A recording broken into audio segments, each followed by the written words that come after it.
Good morning, gang. David Gupple, Thinker Farmer here. I want to talk today about a subject that's dear to my heart, and for me it's disturbing. And I'm calling it Facing the Loss of the Rugged Individual.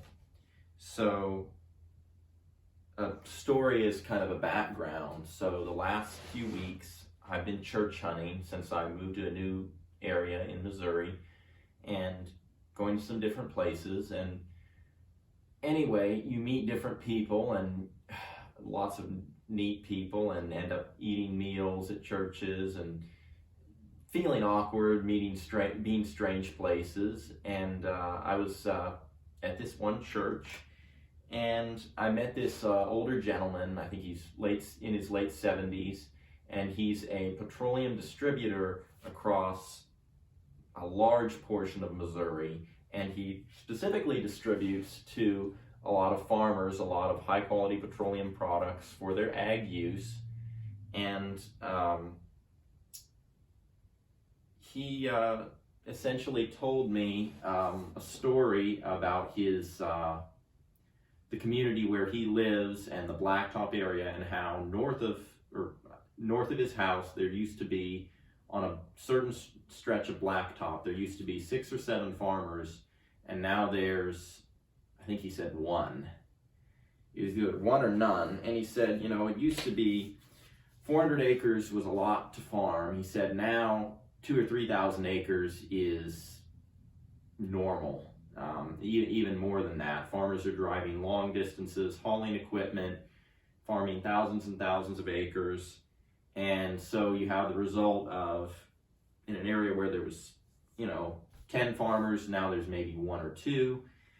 And the get bigger, get out mentality that has largely happened. And he said the trend is continuing. He said it doesn't look like it's going to change. And so where, we once had 10 farmers, now we'll have none. It'll be more like every 20 or 30 farmers, now there's only going to be 1. And as I thought about it, the farmers are gone, the communities are gone. You drive through an area now, and instead of there being a bunch of different houses and a bunch of fences and livestock, now all there is a crop field. There's basically no infrastructure for hardly anything. Fences are gone. And as I understand it, this is a book I have not read, but hope one day to read. It's by Wendell Berry, The Unsettling of America, and it essentially shows how over time the structure and the overall direction of the ag has essentially pushed farmers out of business. We've seen corporate takeover, government subsidies, the prices, and everything has essentially led to farmers losing their land and communities being gone, until it seems that in the future corporations will end up owning the land, or at least controlling the land, and farmers will be working for them. And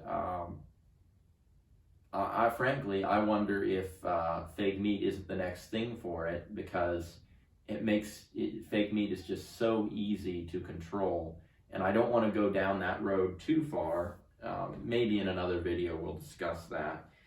But back to the rugged individual. The rugged individual is the person that has farmed America for a very long time, and it's in the individual that is actually holding together pieces of land in America.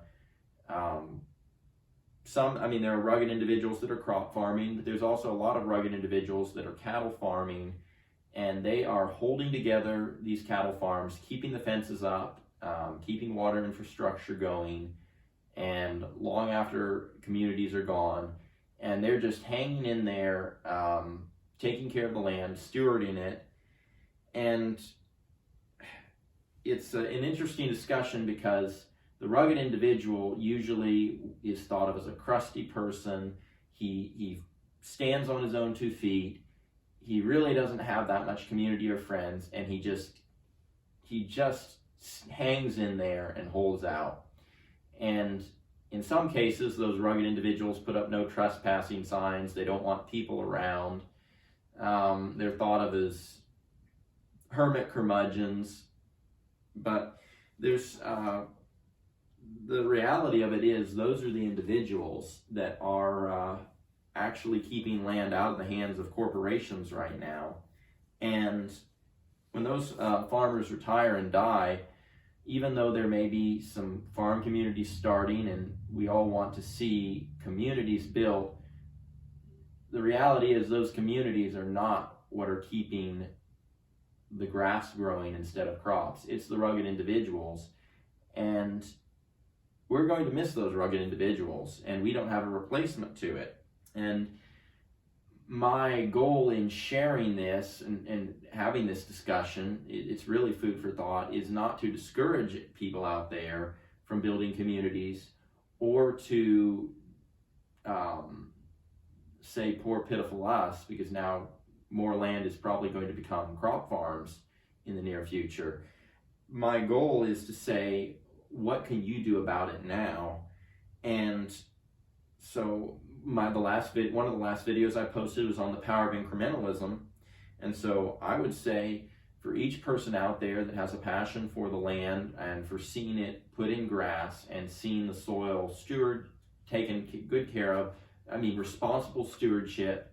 Not saying all crop farming is wrong. I realize we need some crops, but by and large, the majority of it is being wasted, and it's there because of government subsidies. It's there because of an unsustainable system of feeding beef in feedlots, or feeding cows in feedlots. You need to go ahead as an individual and visualize and put into your mind what your vision is for your future. You need to go ahead and start where you're at, and I would say work earnestly towards a grass-based future that includes communities. And what I've concluded is, if you're not living up to your identity here and now, you won't live up to your identity when you get somewhere else. So if you're thinking that one day you're going to have this amazing farm dropped in your laps, or you're going to have this amazing management opportunity that's just going to be the perfect one for you, rest assured that will never come. If you are not living up to your identity where you are right now, you never will. And for me, the incremental process has been to start, and I need to write some things down so that I actually share something that, for those people that like to see words on a board, two different stage processes. One is just you as a person. All of us start like this. We all start out dependent. Well, if we grow in maturity as individuals, we don't depend on people for life, and we certainly don't depend on the government. The government's there to serve us. We're not there to depend on them. Eventually, you get to the point in your life where you become independent. And that's what the rugged individual is. He's an independent person. He stands on his own 2 feet. And then if you continue in maturity in life, and you learn to trust people and work with them and cooperate, get my counting and numbering in for the day.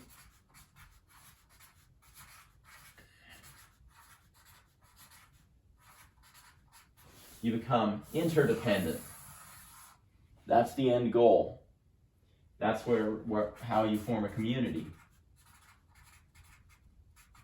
And it takes a lot of sacrifice to give and take with people and work with them. I will admit that. But that's what you need to go after. And we're going to lose a lot of these independent farmers. And frankly, I wish they would stick around another 10 to 20 years. But they've had a good run. But as us as individuals, if you're dependent right now, you've got to get to independent. And if you're independent now, whatever your identity is, you need to move towards interdependence, but by all means, never move back towards being dependent. And that means you have to stay true to your identity. Anyway, the other process I wanted to mention is how I've gone about, or at least I'm choosing to go about, years from now I may know if it was the best approach or not, is I've started out in my farming journey by acquiring skill. A lot of people say, I want to get livestock or land. No, you don't need livestock or land if you don't have skill. First, get skill. Second thing you need to get, management. If you have all the skills in the world, but you don't know how to use them properly, you're going to get nowhere. Leadership and management, to me, both kind of go together to a certain degree, but I'm going to put them both in there. They both matter. Leadership, really matters more as a whole, because if you're managing a situation that is going in the completely wrong direction, you're not going to get anywhere. So leadership would actually be number one. Management would be number two. Anyway, hopefully y'all can see that. After that, then you can think about getting livestock. Once I get good at managing, then I can think about getting livestock. And finally, if everything works out, I get, some leased land, managing livestock on it, I'm doing well, then you can think about buying some land. Land is the last thing in the equation. Setting up your business, I'm just going to say this, as you move toward interdependency, if you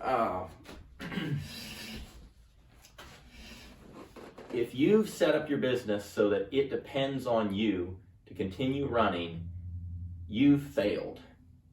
You need to set up a business that can run without you. For me, I'm always viewing every job I work at as not being permanent, because the truth is, I could die, I could have something catastrophic happen in my family. Where I was at Greg Judy's last year, my mom, had a lot of health issues. Thankfully, Greg and Jan both wanted me to work at the farm, but they weren't absolutely dependent on me. There was not one individual that all the weight was on. They could do without me, and so they were able to give me the time off to take care of my mom and my family and do things for them. And that's really important. Your business should not be dependent just on you.